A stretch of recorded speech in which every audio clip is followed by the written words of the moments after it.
नमस्कार दोस्तों, कैसे हैं? आशा करती हूँ आप सब स्वस्थ होंगे। मेरी तरफ से आप सबको दशहरा की हार्दिक शुभकामनाएं।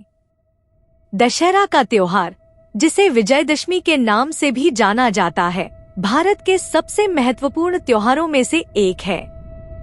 यह अच्छाई की बुराई पर विजय का प्रतीक है और इसके पीछे हिंदू धर्म की दो प्रमुख कथाएं जुड़ी हुई हैं, जो इस पर्व को और भी विशेष बनाती हैं।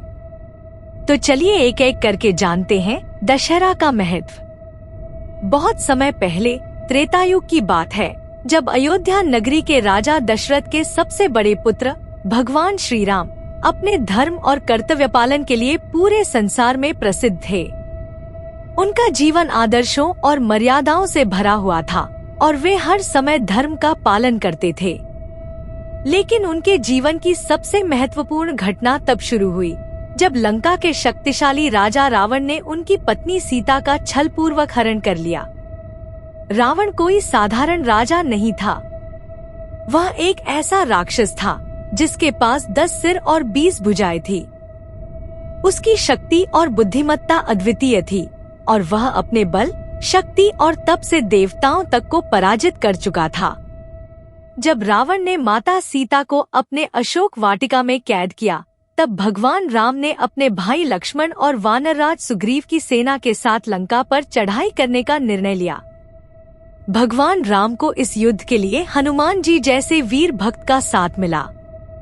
हनुमान ने अपने अद्वितीय साहस और बुद्धि से राम की राह आसान की।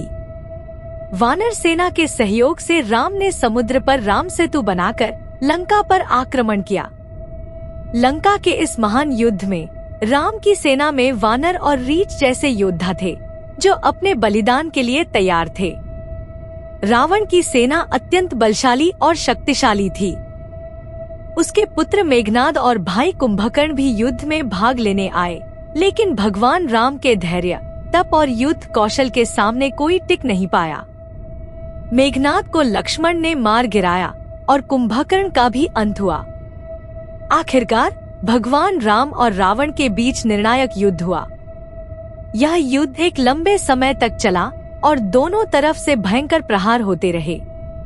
लेकिन भगवान राम ने अपने धनुष और अग्निबाण से रावण के 10 सिरों को काट गिराया। रावण, जो एक शक्तिशाली और अजय योद्धा माना जाता था, राम की धर्म, विवेक और साहस के सामने पराजित हो गया। यह युद्ध केवल 2 राजाओं का युद्ध नहीं था, बल्कि यह अधर्म पर धर्म की जीत और अहंकार पर विनम्रता की विजय थी। रावण के वध के बाद माता सीता को मुक्त कर दिया गया। हर वर्ष दशहरा के दिन बड़े बड़े मैदानों में रावण, मेघनाद और कुंभकर्ण के विशाल पुतले बनाए जाते हैं और उनका दहन किया जाता है। यह पुतले बुराई के अंत और अच्छाई की जीत का प्रतीक होते हैं। उत्तर भारत में इस अवसर पर रामलीला का भव्य मंचन भी होता है, जिसमें भगवान राम की जीवन यात्रा और रावण के वध की कथा को नाटकीय रूप में प्रस्तुत किया जाता है। रामलीला के मंचन से यह त्योहार और भी जीवंत हो उठता है और हर ओर उत्साह और उल्लास का माहौल छा जाता है। अब दूसरी कथा, दुर्गा और महिषासुर की। माँ दुर्गा की विजय। पूर्वी भारत, विशेषकर पश्चिम बंगाल, असम और ओडिशा में दशहरा का एक और रूप देखने को मिलता है। यहाँ यह पर्व माँ दुर्गा की महिषासुर पर विजय की स्मृति में मनाया जाता है।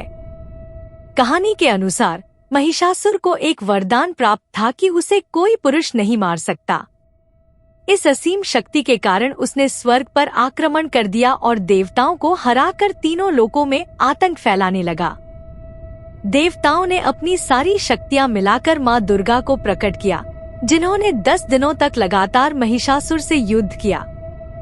10वें दिन माँ दुर्गा ने महिषासुर का वध कर दिया और इसी दिन को हम विजयदशमी के रूप में मनाते हैं। यह पर्व पूर्वी भारत में दुर्गा पूजा के रूप में बहुत धूमधाम से मनाया जाता है। 9 दिनों तक माँ दुर्गा की आराधना की जाती है और 10वें दिन उनकी मूर्तियों का विसर्जन किया जाता है, जो उनकी स्वर्ग वापसी का प्रतीक है। त्योहार का व्यापक महत्व। अच्छाई की बुराई पर विजय। चाहे भगवान राम की रावण पर विजय हो या देवी दुर्गा की महिषासुर पर, दोनों कथाएं एक ही संदेश देती हैं, अच्छाई की बुराई पर जीत। यह हमें यह सिखाता है कि चाहे बुराई कितनी भी शक्तिशाली क्यों न हो, सत्य और धर्म की विजय निश्चित है। इस त्योहार का सबसे बड़ा संदेश यही है कि धैर्य, साहस और न्याय से जीवन में हर चुनौती को पार किया जा सकता है। आशा और नई शुरुआत। दशहरा सिर्फ बुराई के अंत का प्रतीक नहीं है, यह नवरात्रि के 9 दिनों की उपासना और आराधना के समापन का भी पर्व है। यह हमें बताता है कि जीवन में सकारात्मक ऊर्जा और नई उम्मीदें हमेशा हमारे साथ होनी चाहिए। इस दिन नकारात्मकता को समाप्त कर हम एक नई शुरुआत कर सकते हैं और अपने जीवन में एक सकारात्मक बदलाव लाने का अवसर पा सकते हैं।